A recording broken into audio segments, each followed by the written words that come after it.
अस्सलाम वालेकुम जी। पिछली वीडियोस में हमने एरिक एरिक्सन का थोड़ा सा इंट्रोडक्शन देखा था और उसके बाद की टर्म्स देखी, जो इस पूरी की टर्म्स हमने देखी थी जो इस पूरी थ्योरी में यूज़ हो रही हैं, जिनको समझना हमारे लिए, जिनको अंडरस्टैंड करना बहुत ही ज़रूरी है ताकि हम इस थ्योरी को प्रॉपर वे में समझ सकें, अंडरस्टैंड कर सकें। तो आज हम स्टार्ट करने जा रहे हैं इसकी स्टेजेस और वन बाय वन इनको देखेंगे और डिटेल में देखेंगे। और ये वाला जितना भी इसमें स्लाइड्स बनी होंगी, जितना भी डेटा दिया गया होगा, ये वेरी ऑथेंटिक डेटा है। ये बहुत ही ऑथेंटिक है क्योंकि ये बुक्स से ही लिया गया है, कोई भी चीज़ अपनी तरफ से ऐड नहीं की गई। तो आप इसको किसी भी तरह से यूज़ कर सकते हैं, इसके नोट्स भी बना सकते हैं और इनको लिख भी सकते हैं कहीं पर भी। उसके बाद हमारे पास स्टेजेस हैं। ये पहले स्टेजेस को देख लेते हैं कि इनको आपने किस तरह से जहन में रखना है। ये एक ट्रिक देखेंगे हम, उस ट्रिक के थ्रू आप इन स्टेजेस को याद रख सकते हैं और कभी भी आपको भूलेंगे नहीं। ये 8 स्टेजेस हैं, आपको पता है। Trust, autonomy, initiative, industry, identity, उसके बाद इंटीमेसी, जनरेटिविटी और ईगो इंटेग्रिटी। अब इनको किस तरह से हमने याद रखना है, ये मैंने एक इसकी एब्रीविएशन बनाई है, जैसे हमने पहले भी इसी तरह से एब्रीविएशन बनाई हैं जो हमने जीन पियाजे की स्टेजेस की थी। ये बनाई है मैंने टाई फॉर जी ई है। ये बेसिकली टी ए और 4 टाइम्स आई है। यहाँ पर आप देख सकते हैं कि 4 दफ़ा आई है, तो इसलिए आई के ऊपर मैंने 4 लगाया है। उसके बाद जनरेटिविटी और ईगो इंटेग्रिटी, ये जी ई लास्ट में लिख दिया। इसको आप किस तरह से याद रख सकते हैं, इसको हम इस तरह से पढ़ेंगे, टाई फॉर जेंट्स, यानी कि मर्दों के लिए जो टाई है इस तरह से याद रखेंगे कि सेंटेंस बना के टाई फॉर जेंट्स। और ये जो NTS है, ये मैंने इसको सेंटेंस को पूरा करने के लिए बनाया है। ये आपने इसको इग्नोर करना है, उससे पहले पहले सारी चीज़ें आपने याद कर लेनी है। टाई आई के ऊपर 4 होगा, उसके बाद GE होगा। अब यहाँ पर एक और प्रॉब्लम आ जाएगी आपको कि अब ट्रस्ट और ऑटोनॉमी तो चलो ठीक है, ये तो 2 अलग अलग टर्म्स हैं और पहली पहली हैं, ये तो याद हो जाएंगी। लेकिन ये जो आई है इसको हम किस तरह से एक सीक्वेंस में याद रखेंगे, क्योंकि ये जो आई वाली टर्म्स हैं ये 4 टाइम्स हैं। तो इसको भी याद करने का एक तरीका है। सबसे पहले हम देखेंगे ऑटोनॉमी को इस तरह से आप याद रखेंगे कि ऑटोनॉमी से आप बना लेंगे ऑटोमेटिकली। जब बच्चा ऑटोमेटिकली कुछ करने के काबिल हो जाता है तो उसके बाद वो चीज़ों को इनिशिएट करना शुरू कर देता है, यानी कि चीज़ों का आगाज़ करना स्टार्ट कर देता है। जब वो ऑटोमेटिकली कुछ करना स्टार्ट करेगा, उसके बाद वो चीज़ों को इनिशिएट करना शुरू कर देगा। इनिशिएट करना शुरू करेगा, उसके बाद वो अपनी इंडस्ट्री लगाएगा अपनी। जब चीज़ों को खुद इनिशिएट कर सकता है, उसके बाद वो अपनी इंडस्ट्री लगा लेगा। इंडस्ट्री जब लगाएगा तो उसकी क्या बन जाएगी, आइडेंटिटी। ये मैं आपको याद रखने का तरीका बता रहा हूँ, इसके मीनिंग नहीं है इस थ्योरी के अंदर। यानी कि जब वो इनिशिएट करेगा, किसी भी काम का आगाज़ करेगा, तो फिर उसकी इंडस्ट्री लगेगी, एक एम्पायर बना लेगा अपनी। जब अपनी एम्पायर बनाता है तो उसके बाद आपको पता है कि एक आइडेंटिटी बन जाती है बंदे की, उस काम को लेके, उस इंडस्ट्री को लेके। जब उसकी आइडेंटिटी क्रिएट हो जाएगी, वो अपने पाँव पर खड़ा हो चुका होगा, तो फिर वो इंटीमेसी की जानब जाएगा, यानी कि वो रिलेशन बनाएगा, या इस तरह भी कह सकते हैं फिर वो शादी करेगा। ठीक है, उसके बाद ये 4 टर्म्स इस तरह से आप याद रख सकते हैं। उसके बाद जनरेटिविटी आ जाएगी, उसके बाद ईगो इंटेग्रिटी आ जाएगी। असल प्रॉब्लम आपको इन 4 आइज़ के साथ होगी, जो मैंने आपको बता दिया कि सबसे पहले बच्चा ऑटोमेटिकली काम करना स्टार्ट करेगा। जब ऑटोमेटिकली करना सीख जाएगा तो फिर चीज़ों को इनिशिएट करेगा यानी कि आगाज़ करेगा। जब चीज़ों का आगाज़ करेगा तो फिर वो अपनी इंडस्ट्री लगा लेगा। जब इंडस्ट्री लगाएगा तो फिर उसकी एक आइडेंटिटी बन जाएगी। जब उसकी आइडेंटिटी बन जाएगी, जब आपको पता है कि बच्चा अपने पाँव पर खड़ा हो जाता है, तो फिर उसको लोग प्रपोजल भी सेंड करना शुरू कर देते हैं और वो रिलेशन भी बनाना पसंद करते हैं उसके साथ। तो उसके बाद वो इंटीमेसी की जानिब चला जाएगा। ये इसको याद रखने का कि ट्रिक है, ये मेमोरी ट्रिक होती है। इस तरह से आप चीज़ों को लंबे अरसे के लिए और लॉन्ग टर्म मेमोरी में ऐड कर सकते हैं। तो आप इसको इस तरह से याद रख सकते हैं, टाई फॉर जेंट्स। ठीक है जी, इस तरह से अब उम्मीद है कि आपके जो माइंड से ये कभी भी स्किप नहीं होंगी। चलें जी, आगे बढ़ते हैं। स्टेज 1 आ गई हमारे पास। सबसे पहली जो स्टेज होगी उसको ओरल सेंसरी स्टेज बोला जाता है। स्टेज का नाम बेसिकली ये है, ओरल सेंसरी स्टेज होगी ये वाली। उसके बाद एज होगी यहाँ पर बर्थ टू 18 मंथ्स, यानी कि बर्थ से लेके 18 मंथ तक या 1.5 साल तक ये वाली इसकी एज होगी इस स्टेज की। इसके अंदर कॉन्फ्लिक्ट क्या होता है, बेसिकली ये स्टेज का नाम ये दिया जाता है, लेकिन ये कॉन्फ्लिक्ट होता है ट्रस्ट वर्सेस मिसट्रस्ट होगा। यहाँ पर कॉन्फ्लिक्ट जो होगा, या ट्रस्ट क्रिएट होगा या मिसट्रस्ट क्रिएट होगा। उसके बाद इसमें मैंने आपके जो टर्म्स हमने पढ़ी हैं उसमें बताया था कि हर स्टेज के अंदर बच्चे का किसी न किसी के साथ रिलेशन होता है, जिस पर डिपेंड कर रहा होता है उस स्टेज पर कॉन्फ्लिक्ट का रिजॉल्व होना या अनरिजॉल्व रहना। ठीक है, उसी पर स्टेज का कंप्लीट होना डिपेंड कर रहा होता है उस रिलेशनशिप के अंदर। तो ये जो फर्स्ट स्टेज है यहाँ पर इसका जो रिलेशनशिप होता है वो मदर के साथ होता है, क्योंकि मदर पर डिपेंड कर रहा होता है। यहाँ पर अगर ये उसका जो स्टेज है उसका कॉन्फ्लिक्ट रिजॉल्व हो जाएगा तो उसके अंदर होप क्रिएट होगी, उम्मीद पैदा होगी, ये स्ट्रेंथ होगी, इसको वर्च्यू भी कहेंगे। यहाँ पर की इवेंट कौन सा होगा? की इवेंट जिसकी वजह से ये वाली जो स्टेज या तो रिज़ॉल्व होगी प्रॉपर तरीके से या रिज़ॉल्व नहीं होगी, या तो एक फीडिंग होगा और उसके बाद अबेंडनमेंट या इग्नोर करना होगा माँ का बच्चे को। ठीक है जी, ये इसकी कुछ टर्म्स थी। अब आगे इनको हम डिटेल में देखते हैं जी। ओरल सेंसरी स्टेज है, ट्रस्ट वर्सेस मिसट्रस्ट होता है। ये क्या होता है? This is similar to Freud's first stage. ये बिल्कुल सिमिलर है फ्राइड की जो फर्स्ट स्टेज है उससे। The crisis of this stage is greatest helplessness and dependence. मैंने आपको जब हमने इंट्रोडक्शन पढ़ा था, टर्म्स पढ़ी थी, उसमें बताया था कि हर स्टेज का एक क्राइसिस होगा, एक कॉन्फ्लिक्ट होगा जहाँ पर इसको बच्चे को प्रॉब्लम आ रही होगी। वो क्या है? ये हेल्पलेसनेस और डिपेंडेंस, यानी कि इस स्टेज में जो इस बच्चे का क्राइसिस होगा वो हेल्पलेसनेस और डिपेंडेंस होगा। इस स्टेज में बच्चा खुद से कुछ नहीं कर पाता, बिल्कुल हेल्पलेस होता है और डिपेंड कर रहा होता है अपने पेरेंट्स पर, अपनी खास तौर पर अपनी मदर पर। तो ये यहाँ पर ये क्राइसिस होगा इस स्टेज में। तो इसी तरह से सब स्टेजेस में कोई ना कोई क्राइसिस होता है। अगर आपसे क्वेश्चन किया जाए कि फर्स्ट स्टेज में क्राइसिस क्या होता है, तो आप ये कह सकते हैं कि हेल्पलेसनेस और डिपेंडेंस। इसको इस वे में भी देखा जा सकता है। उसके बाद during this stage mouth is of vital importance. वो कहता है कि इस स्टेज में बच्चे के माउथ की बड़ी इंपॉर्टेंस होती है, बड़ी अहमियत होती है इस स्टेज के अंदर ख़ास तौर पर। वो कैसे? Erikson said that the infant lives through mouth. वो कहता है कि बच्चा जीता ही माउथ के थ्रू है, and loves with the mouth, और लव भी माउथ के थ्रू ही करता है। यानी कि उसकी जितनी भी नीड्स पूरी हो रही होती हैं, सेटिस्फेक्शन पूरी हो रही होती हैं, वो माउथ के थ्रू ही पैदा हो रही होती हैं। माउथ के थ्रू ही चीज़ों को वो फील कर रहा होता है। इसलिए बोला गया कि यहाँ पर माउथ की बड़ी इंपॉर्टेंस है। Relationship between the infant and his or her world is not exclusively biological, it is also social। वो कहते हैं कि जो बच्चे का रिलेशनशिप होता है ना अपने एनवायरनमेंट के साथ, वो सिर्फ बायोलॉजिकल ही नहीं होता बल्कि सोशल भी होता है। यानी कि उसको जो उसका इन्वायरमेंट भी इफ़ेक्ट कर रहा होता है, वो इन्वायरमेंट से भी चीज़ों को पिक कर रहा होता है। ये नहीं कि सिर्फ बायोलॉजिकली ही उसका रिलेशन होता है।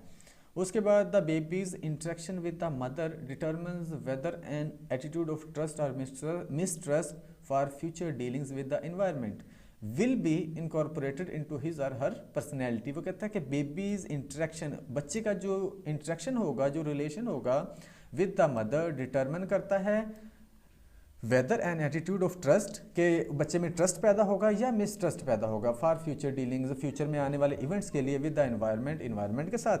Will be incorporated into his or her personality, उसकी पर्सनैलिटी के अंदर या तो ट्रस्ट पैदा हो जाएगा या मिसट्रस्ट पैदा हो जाएगा। ये किस पर डिपेंड करेगा? मदर के साथ जो उसका रिलेशन होगा। आगे बढ़ते हैं, कैसे होगा relation? If the mother responds appropriately, अगर तो वो अप्रोप्रिएट वे में रिस्पॉन्ड करती है बच्चे को, माँ, टू बेबीज फिजिकल नीड्स, उसकी फिजिकल नीड्स को, and provides ample affection, love, security. अगर ये तमाम चीज़ें बच्चे को मिलती हैं माँ की जानब से, अफेक्शन, लव एंड सिक्योरिटी मिलती है, देन क्या होगा? Then the infant will develop a sense of trust. अगर तो ये तमाम चीज़ें उसको मिलती हैं, अफेक्शन, लव एंड सिक्योरिटी, तो उसमें ट्रस्ट क्रिएट हो जाएगा। वो चीज़ों पर वो लोगों पर ट्रस्ट करना शुरू कर देगा। अब ट्रस्ट क्या होता है? An attitude that will characterise the growing child's view of himself or herself and of others. ये ट्रस्ट ही होता है जो उजागर करेगा या करेक्टराइज करेगा किसको? The growing child's view of himself, जो बच्चे का पॉइंट ऑफ व्यू होगा अपने लिए और दूसरों के लिए, या अपनी सोसाइटी के लिए जो पॉइंट ऑफ व्यू होगा, उसी पर, ये ट्रस्ट पर ही डिपेंड कर रहा होता है। इसी से वो डेवलप करता है। अच्छा, यहाँ पर एक और चीज़ है, अगर हमने इसको देखना हो कि एक बच्चे को अगर अगर बच्चा लोगों पर ट्रस्ट नहीं कर रहा, तो यहाँ पर हम ये भी देख सकते हैं कि इस स्टेज के अंदर में भी उसको ये वाली चीज़ें ना मिली हो, अफेक्शन ना मिली हो, लव ना मिली हो, सिक्योरिटी ना मिली हो, तो इस वजह से भी वो हो सकता है कि वो ट्रस्ट क्रिएट ना कर पाया हो, मिसट्रस्ट करता हो। अगर वो लोगों पर मिसट्रस्ट कर रहा है तो समझ लें कि उसको फर्स्ट स्टेज के अंदर प्रॉब्लम हुई है। ये एज अ साइकोलॉजिस्ट अगर आपने किसी को देखना हो, एज अ क्लिनिकल साइकोलॉजिस्ट किसी को आपने डायग्नोज करना हो, तो आप इस स्टेज के थ्रू इस तरह से कर सकते हैं। अगर वो लोगों पर ट्रस्ट नहीं करता, चीज़ों पर ट्रस्ट नहीं करता, तो फिर आप इसका आइडिया ले सकते हैं कि इसको फर्स्ट स्टेज के अंदर प्रॉब्लम हुई है। In this way we learn to expect अगर ट्रस्ट क्रिएट हो जाए तो हम क्या सीखते हैं, कंसिस्टेंसी सीख लेते हैं, कंटिन्यूटी सीखेंगे, उसके साथ साथ सेमनेस सीखेंगे from other people and situation in our environment. हम कंसिस्टेंसी, कंटिन्यूटी और सेमनेस फ्रॉम अदर पीपल, दूसरे लोगों से सीखेंगे, and situations in our environment, और हमारे आसपास जो सिचुएशंस होगी उससे ये तमाम चीज़ें सीखेंगे अगर हमें ट्रस्ट डेवलप हो जाता है। अब यहाँ पर एक और चीज़ आ जाती है, अगर किसी बच्चे में या किसी अडल्ट में कंसिस्टेंसी नहीं है, कंटिन्यूटी नहीं है, वो चीज़ों के साथ सेमनेस यानी कि उनके साथ मिल नहीं पाता, उन चीज़ों के साथ इंटरेक्ट नहीं कर पाता लोगों के साथ या सिचुएशंस के साथ, तो इसका मतलब ये है कि उसको भी फर्स्ट स्टेज के अंदर प्रॉब्लम हुई है, इस स्टेज के अंदर प्रॉब्लम हुई है, उसमें मिसट्रस्ट क्रिएट हुआ है। Erikson said that this expectation provides a beginning of our ego identity. वो कहता है कि यही वाली जो स्टेज है आगाज़ करती है किसका, ईगो आइडेंटिटी का। ईगो हमारी जो आइडेंटिटी होती है उसको हम अगर हमने इसको तलाश करना है तो इस स्टेज से उसका आगाज़ हो जाता है अगर तो ट्रस्ट क्रिएट हो जाए। And he recalled that he had formed such a bond of trust with her his mother. और वो कहता है कि जिस तरह से मैंने अपनी मदर के साथ ट्रस्ट का बॉन्ड क्रिएट किया था, क्योंकि ये जो सारी थ्योरी है उसने अपने बैकग्राउंड की वजह से दी है, अपने बैकग्राउंड को ऑब्जर्व करके दी है, इसलिए वो कह रहा है कि इस तरह का ट्रस्ट मैंने अपनी मदर के साथ बनाया था। On the other hand if the mother is rejecting, दूसरी साइड अगर मदर रिजेक्ट करेगी बच्चे को, उस पर तवज्जो नहीं देगी, इन अटेंटिव या तवज्जो नहीं देगी, और इनकंसिस्टेंस और अपने इन हर बिहेवियर और अपने बिहेवियर में वो इनकंसिस्टेंट रहेगी, यानी कि कंसिस्टेंसी के साथ वो बिहेवियर शो नहीं करेगी, यानी कि ये नहीं कि हालांकि जो मदर होती है वो बच्चे के साथ हर वक्त प्यार करती है और रोज़ प्यार करती है, अगर इस तरह का बिहेवियर वो इनकंसिस्टेंट होगा, यानी कि कभी प्यार कर लिया, कभी उसको इग्नोर कर दिया, कभी कोई बिहेवियर शो कर दिया, कभी कोई बिहेवियर शो कर दिया, तो क्या होगा the infant develop an attitude of mistrust, उसमें मिसट्रस्ट क्रिएट हो जाएगा, एंड विल बिकम सस्पिशियस, और वो डाउटफुल हो जाएगा, सस्पिशियस हो जाएगा, फियरफुल हो जाएगा और एंग्शियस हो जाएगा या होना शुरू हो जाएगा अगर मदर उसको रिजेक्ट करेगी, अटेंशन नहीं देगी या इनकंसिस्टेंट रहेगी अपने बिहेवियर में। अगर कोई अडल्ट इस तरह का बिहेवियर भी शो कर रहा है, वो सस्पिशियस है, मशकूक होता है, डाउटफुल होता है या खौफज़दा रहता है या फ़िक्रमंद रहता है, तो आप अंदाज़ा लगा सकते हैं कि उसको फर्स्ट स्टेज के अंदर प्रॉब्लम हुई है। तो हमें फिर फर्स्ट स्टेज को जाके रिजॉल्व करवाना पड़ेगा, क्राइसिस को रिजॉल्व कराना पड़ेगा, फिर उसका हम इलाज कर सकते हैं। Erikson said mistrust can also occur if the mother does not display an exclusive focus on the child. वो एरिक्सन कहता है कि मिसट्रस्ट इस तरह से भी क्रिएट हो सकता है कि अगर मदर बच्चे को एक्सक्लूसिव फोकस नहीं देती, यानी कि बच्चे पर ख़ास तवज्जो अगर ना दे मदर, तो भी मिसट्रस्ट क्रिएट हो जाता है, क्योंकि बच्चा चाह रहा होता है कि उसको तवज्जो दी जाए, उसको अटेंशन दी जाए, तो अगर मदर ये अटेंशन भी ना दे, स्पेशल अटेंशन ना दे बच्चे को, तो उस वक्त भी बच्चे में मिसट्रस्ट क्रिएट हो सकता है। Erikson also said that a new mother who resumes a job outside the home and leaves her infant in the care of relatives or in a day care center risks promoting mistrust in the child। Erikson कहता है कि अगर एक mother जो है वो job holder है और घर से वो बाहर रहती है और अपने बच्चे को पीछे छोड़ जाती है रिलेटिव्स के पास या डे केयर सेंटर में, तो उस वक्त भी बच्चे में मिसट्रस्ट क्रिएट होने का चांस होता है, रिस्क होता है। ये भी उन पेरेंट्स के लिए एक फ़िक्रमंदी की बात है कि अगर वो बच्चे को घर पे अकेला छोड़ जाते हैं या किसी और के पास छोड़ जाते हैं, तो भी बच्चे की पर्सनैलिटी इफ़ेक्ट होती है, उसमें मिसट्रस्ट क्रिएट हो जाता है।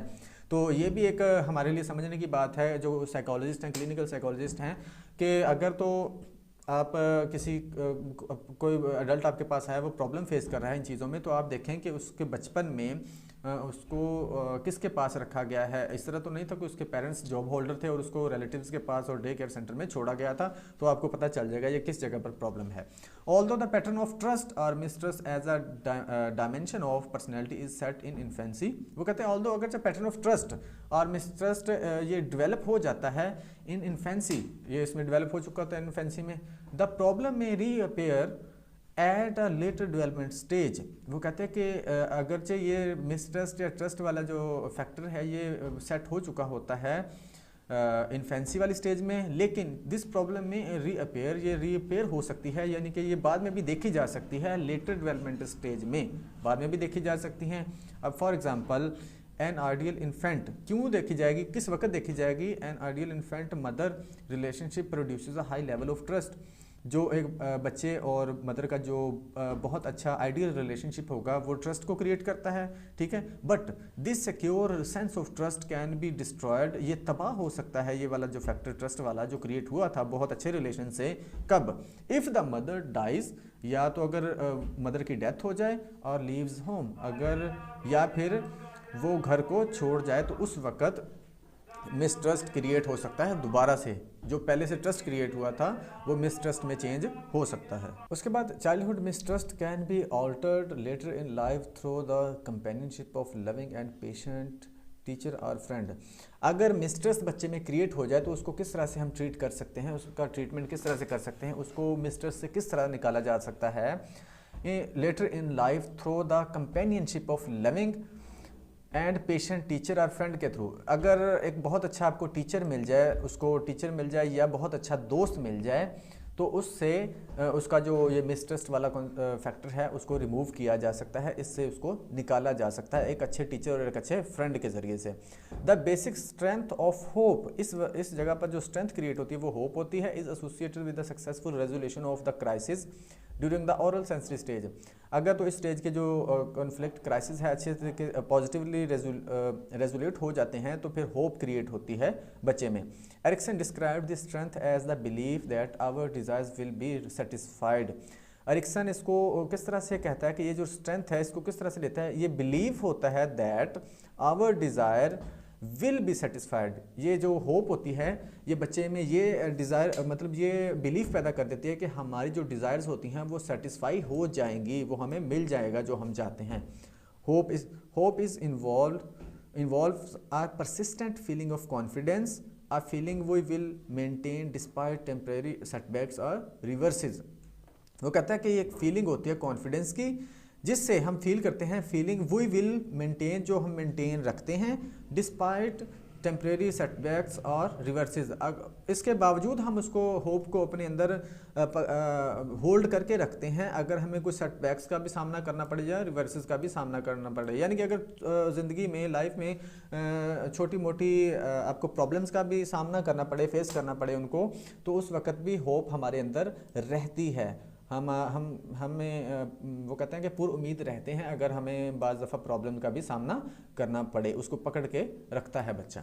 तो ये थी जी इसकी फर्स्ट स्टेज, और उम्मीद है ये थोड़ा सा लंबा हो गया लेकिन इसको डिटेल में समझना थोड़ा सा अहम था, क्योंकि इसमें हमने वो चीज़ें भी देखी हैं कि अगर आपको देखना है एज अ साइकोलॉजिस्ट किसी पर्सनैलिटी को, तो कौन कौन सी चीज़ें आपको उसके अंदर देखनी है, उसके बाद उन चीज़ों को देख कर आप इसको जज कर सकते हैं कि वो इस स्टेज के अंदर ही उसको प्रॉब्लम हुई है। जब आपको स्टेज का पता चल जाएगा तो उसको रिजॉल्व करना भी आसान हो जाएगा। इन्होंने यहाँ पर बता भी दिया कि अगर आपने इसको मिसट्रस्ट से निकालना है तो एक अच्छे दोस्त या फ्रेंड टीचर के ज़रिए से निकाला जा सकता है। तो अब हम इसकी सेकंड स्टेज देखेंगे।